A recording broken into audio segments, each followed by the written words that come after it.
Hey guys, it's just so refreshing to know that everything on this plate is from my garden. I grew them by myself. So we have the beetroot and the leaves and the stalk, which is actually very nutritious.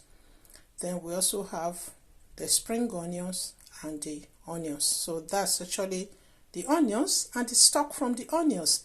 So you can see the advantage of actually planting your own crops so that you can eat both the roots and the leaves, which are actually as good as, sometimes they have even better nutritional value than the other bit of it.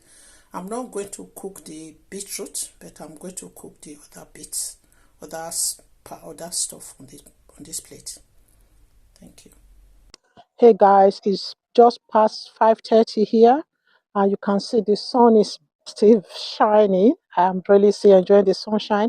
But if you look behind me, the shadow is gradually setting in the garden. This end of the garden is already the sunshine is gone from here. But this part of the garden where majority of the crops are, the sun is still shining. So I just want to quickly get some jobs done, and I'm going to try and take you guys along as much as possible because this bed here, I want to turn it to a no dig bed. So yeah, I'm going to bring the things I'm going to use for that. That's part of the job I must do today.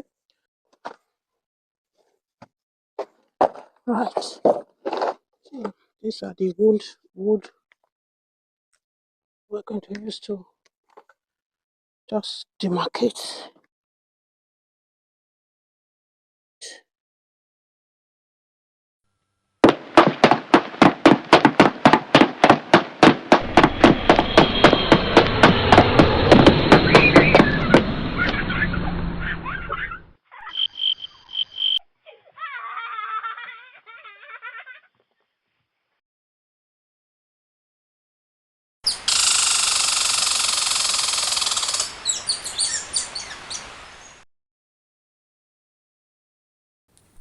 Right, at this stage, I'm going to wet the cardboard before I add the next layers.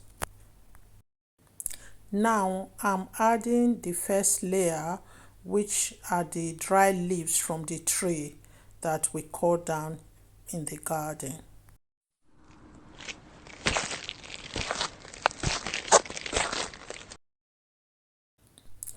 The next layer I'm going to add to this no dig bed now is the compost. Those of you who may follow my channel know that I have homemade compost, which is very rich. So I want to add this now on top of the dead leaves so that it will be there. I mean, the roots of the tree, of the plants I'm going to transplant into this bed, we have this yummy, health, very nutrient dense compost that I've grown, homegrown compost that I've made by myself. So that's the next level I'm adding now. So I want to add that first so that it's next to the dry leaves that's already there. So that's, I'm doing several trips because I want as much of this level, I want this level, a lot of this to be on this no dig bed.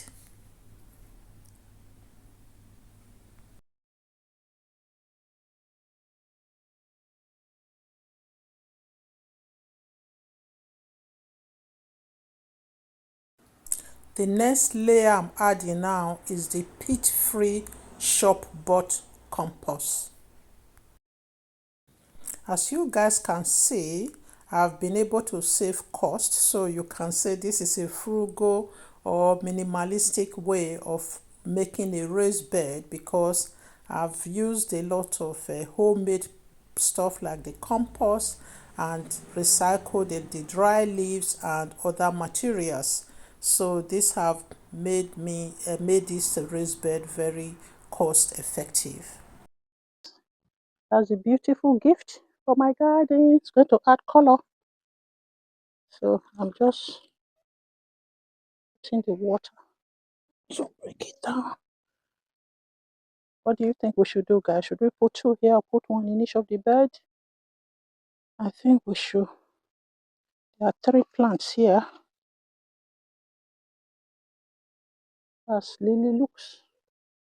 Yes, Lily looks. Yes, I'm thinking of planting the two here.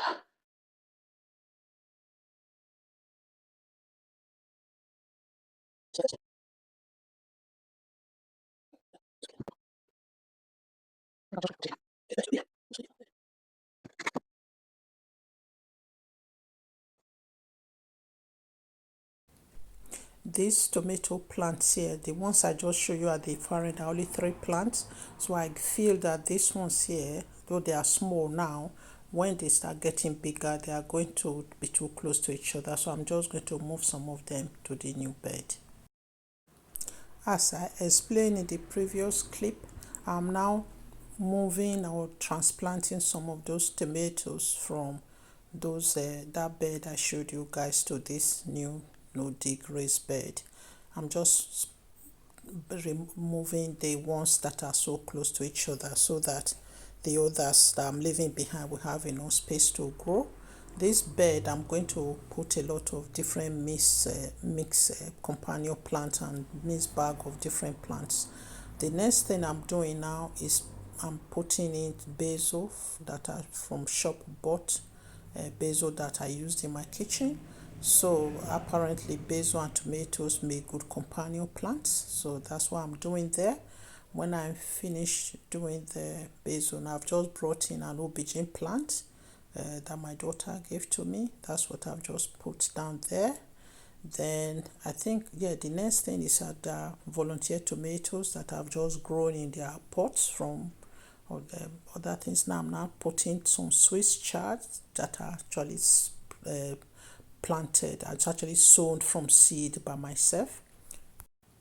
Now let's take a moment from all the hard work just to enjoy watching the pollinators like bees and other insects enjoy the flowers in the garden, as also enjoyed the flowers myself. From these are just from the rockets. Hello guys, here strawberry, onion, our first onion harvest, beetroot harvest, and the dandelion and stinging nettle we forage from our garden. And why these are from the things we planted. That's just lovely and stunning, isn't it? And this is our stunning no dig bed with different things just put together and with this beautiful lily looks flowers. So this really stunning, stunning, stunning, stunning. So I decided to put a lot of different stuff together just to practice run, give it a practice run and see what does best in a no dig bed. My first no dig bed in the garden. So I decided to try a few things to see how they will all perform. This beautiful. So also is this one. This is the shady part of the garden. So I've also put one of the lily looks there. I hope you have enjoyed this video to this point so far. Please subscribe to our channel if you haven't subscribed already. Hit the like button. Yes, also leave us a comment. Tell me how you're finding my garden, my garden series. Yes, and on that note, I will see you all in my next video.